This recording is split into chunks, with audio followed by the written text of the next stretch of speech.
हंदकता पांथोखिबा inner Manipur parliament की candidate अमा ओइना चोंथोरखिबा हैरोक्तगी श्री तोतोम सना नोंसाबगी yum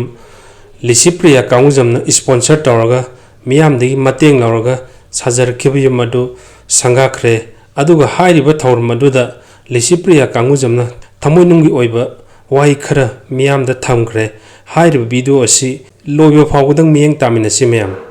Chief Guest Dr. Tirupati Panigari jala akhoi sida Orissa dagi and requester ga hajikti akhoi phajina hana dagi adum connections layer bane ko ai ahoba ai activism dagi thina akhoi adum pam honor ga la bane adum ane gi adum mateng pangbi manaju hajik akhoi gi harok myam akhoi gi Manipur myam gi akhoi yum sabina magi ju atopada tamina magi staff lor ga ju am mateng pangne sai ma speech da hagi bada mana tobirani ai khatangi natte myam gi damakta adado अखोई की सम yum साबजे हाथ में हर कांड सम आई की target चले रंग दबने को आई सम अखोई की उजातो तुम सनाना सम मागी थोना थक चरी न हाइनिंग बदो आई की आधा रिगले को दुमतंदा मागी दो सम फोन अमले भी अगर भी बने को मागी फोन कीपैड तो और कांदा नुआई थे हाई तारे अदो दो इन दिल्ली दगे मणिपुर थारे अदुगा सम माना का वीडियो थागलक पदो याम थागा चरी चाना फोन दो पिबिरक बगी दिजी याम हराव सा अदुगी मथांग आइना मु आइगी छुटी थानी की थाई को अखोई स्कूल की हजिक्ति हौग्रे अमु आई दिल्ली द थोनी को अदु जोइना लाकपसिदा आइगी सम ओजादो उनना बाना लाकपने अदुगा अखोई हेरोक मैम गी इमाई बेल सिंह मैम ने आई फजना उपिरे अदुगी जो याम नुंगाई हा तारे फुंगतोकदिंग बदो लाकादना आई ओजादो दम सना होई को बाई सानरे मागी फैमिली होई बाई सानरे अदु मथांग आइना मा युम मनुंग जंगी को युम मनुंग जंग कांदा अखोई नहान थोकिबा इसिंग चखलकपा हेल स्टॉर्म हाय तारे को अदुगी मागी लोई कमाइना हाइगी सिरी रूफ चैट लेन ताबदो अदु माने ना मनुंग जंग कादा फिबम दो याम सोए याम नुआइते थमोजे काइबगुम तवी को आइनी कांदा मागी सुम फिबम जे हाय तारे माय फैमिली माय मचा ओम ले माय वाइफ ले अबु वोकचु लेरी अदु दो मोय ओय पुन्ना सिदा ओय तुमि नहीं को अदु याम फिबम जे नाथै चादो याम नुआइते आई जो आई साइडगी जो मतें पांगिंग बदो खरा पांगिंग बदो आई साइडगी जो फुल सपोर्ट पिनिंग बदो अदु माना तवी अदु मथांग म्या इमे म्याम होगी मना ममांगदा आइना हे चंग लोरगना आइन थोला कांदना आइना ओजा तो तुम सनाई युम सारनी जे हाइ ब्रबने अदु माइना युम सारे अखोगी आइना जो सोशल मीडिया दा लाउथोगा अखोगी ओजागी युम साब खोटपा आइगी सुम मागी नुक्सिबी बदो मागी थौनादो आइना सुम म्याम दा हाइनिंग बने अदु माइना अखोगी जो सुम सियुम सारे हजिक्ति आइना साइजे आइगी सम नुक्सिबा उलन बगी नेको म्याम कसु खनबिउनो की पिक बने अचौ बने सम कमान हाइ तारे हेत नो अदु म्याम दो तोबिगनु आइना दा सुम ओजा तो सनाई मचाउना होन तोबि बने आइगी खितंग द जो ओयर जो आइगी दगी अदुगी म्याम कसु फत्तबदो खनबिगनु अफबदो ओइना खनबिरजे का दु साइड अदु माइना तोरगा आइना जो सागलखि बने अदु माइना म्याम जो हाइ को सिचे की जो नत्ते कइनो ना अदु बाइना हानिंग जे सिचे की नत्र जो चिक कुमने को अखोई की स्ट्रांग लेबा अखोइना आइना युम साइजे ओजादो सुमाना नुगाइना हाइ तारे को लेना बा मनुंग दा अखोई की नोंग जुबो रो नुसा साबो रो अदु दे कन्नबा अखोई तुमना बा फजना फिबम द फजन चाना लेबदुने नत्रो अखोई सुक्तो अखोई सा सुक्तो नत्र युम ले हाइजे युम लेजे नत्रो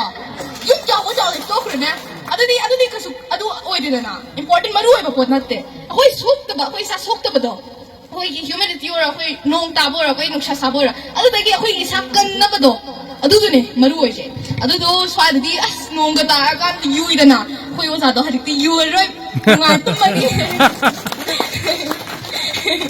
अदु माइना तोरे आइना जो सिसम युम साइजे याम इम्पॉसिबल ने हाइ को तो माइना आइना सोशल मीडिया द जो म्याम ने सम मतें पांगबे आदि जो अदु थागले अदु थागतपदो म्याम ने जो एमना नुक्सिबिबा सम खरा पैसा जो कापै बाबाना जो साइ लापथोपदो माइना अदु कापै अदुगा आइना जो अखोई सम पैसा नदी अदुम लाइको अदु युम साबदि लाख चंगिदना नत्रो लपा 100 200 यादि नत्रो लिसिंगदगी अदुदो अदुमान तौरे एगिना जो सम हंगिबने कि म्याम द चेक तो ओरो अखोई नुंगदो ओरो ब्रिक्स ओरो अखोई मणिपुर जाम हेट्रेना अखोई थुनाव द ओरोना म्याम सम पांगबिरकपदो आइना हंगिबने को अदुमाना साबिनबा सानबा अदुमाना जो अयोंदा म्याम कांटेक्ट तोबिरे अयोंदा फोन नंबर फारगा की Elizabeth chen nang di sinong mating pangbirak ke kitang do ju paisa ta bige ado man khot ke moi ke sate ke sponsor to bige na myam like ado man na ju myam la pa jaga dagi moi na pajan to bire ko am shi baje yon yam phung to bi ado man na ju ado man to ga amata lo ga amata tar na ado ma thang gyum je sa ba lo re ngasi akhoi gi mit bang da oi ba gyum je myam gi support ta git ne to che akhoi gi sate gi 3 lakhs mu chang gi ko paisa je ma'am की support यावना सी सागी बने अदुगी ma'am दा अमुखे ना थागा चरी अदुदो yum साबल वरे यारे अदुबु आइना जो अखोगी इमाले बाग मणिपुर जो अखोई हजि लान तोयदना नेट अखोई लोइद्रिबा पोतने नत्रो हजि जो अखोगी इमाइबल सिंग अंगांग मचा मचा स्कूल का दबल यावी रिलीफ कैंप लई कप्पी हजि चु नुआइतिदना अदुगी जो अनी कांदा हंदन की का इसिंग चखलकपदो अदु अखोई हेल्थ स्टॉम तक बनुन तागिबदो अदु जो नुआइति यं कादा मै फिलम जे नातै जाद्रेदना तो कांदा होय क्लाइमेट चेंज सो कांदा मो युम कै लोइ ते ओला दगे जो मादगे जो अमखिना साथी बा हाय तारे को युम गा लेना दबदो अखोइगी मणिपुर की हजिकी वायलेंस तो रो अखोइगी हंतगी climate change for the floods तो इसिंग जाखलपदो रो मोय जो अने वाखन खलि को स्मानो मो जानि युम साइबदो माना ai जो मोइगी ai जो ना ओइ तौनिनी ने अदु कमाय तौजे हा कांदा मोय जो युम मा साबि जिरो ने मोय म्याम की अदुमाइना हजिकचे आइगी एम ने को आइगी टारगेट ने युम चामा सानबा हजिकती युम 99 ओरे अमा साकिदना अमा दो खुइमी पांदे ओरे अदुदो युम चामा साबगी आइगी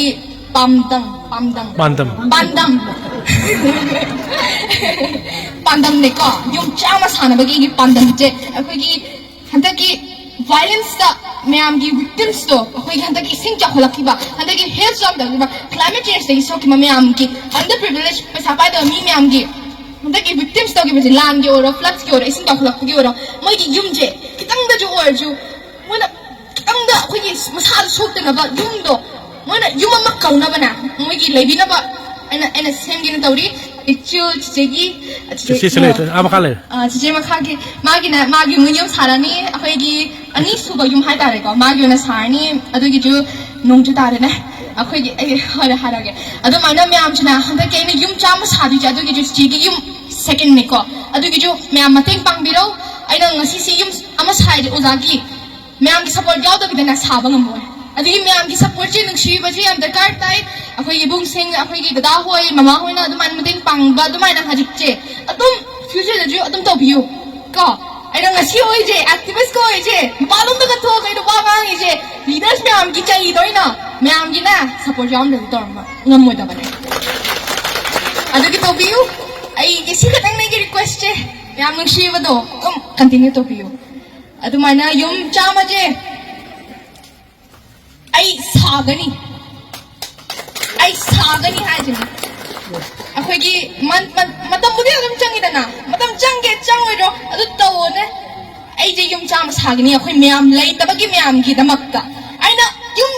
चाम सानी हाइजे आइना फोंदोकनिङे जे अखोइगी माले बाकी दमक्ता अखोइगी इरमदम अखोइ गांले बाकी दमक्ता अखोइ म्याम की दमक्ता इचा दे सुप्या लेनी जे फोंदोकनिङे ने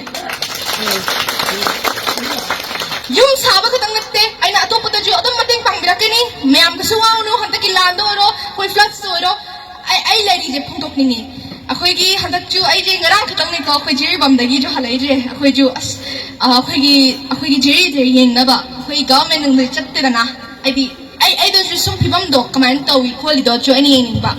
अखोइगी जेरी जो अदम रेड जोन दने हजिक जे रिलीफ कैंप जो म्याम उई म्याम जो फिबम सोदे फिबम याम सोपोय अदुदो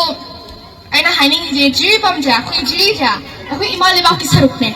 अदुम ओइगिनी कनानोम तना कायबे यारोय इमाले बाक अखोइ इमाले बाक मनी फुजि कनानोम तना कायबे यारोय अखोइ मैते जे थौना लेबने आइना जो मसी पी थौना ने अदु थौना तो अखोइ मोदो उलनजे अखोइ इमाले बाक जि कायबे यादे जि उहलनजे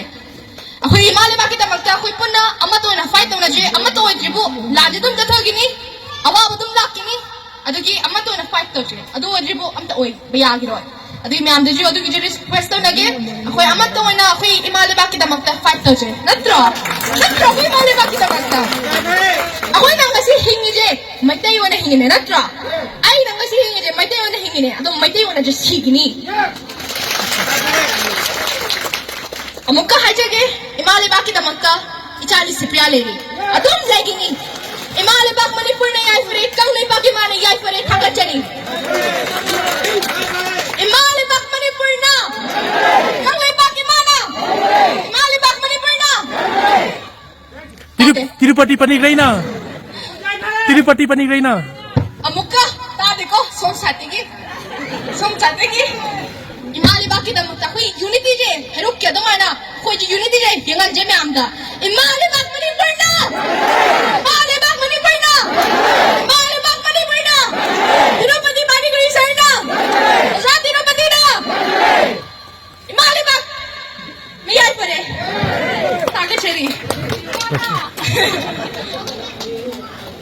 Last Congress. Isal Lisipriana. Okay. Tagatsari isal Lisipriya ki damakta ahoma kuba amba ase nongsu sore sabagi ni kasong kambiro no sabagi ni ingbo phana mane also sabado phana mane I'm sorry ado it is very hot sai ado na oza badal aa raha hai ado what are you feeling right now kari phaubi अब क्या feel कर रहे हो अच्छा है okay हम नुंगाई thank you so much इसल लिसिप्री इबदा उपाखंग बना ngangani no marakta level ikana ngangani Sat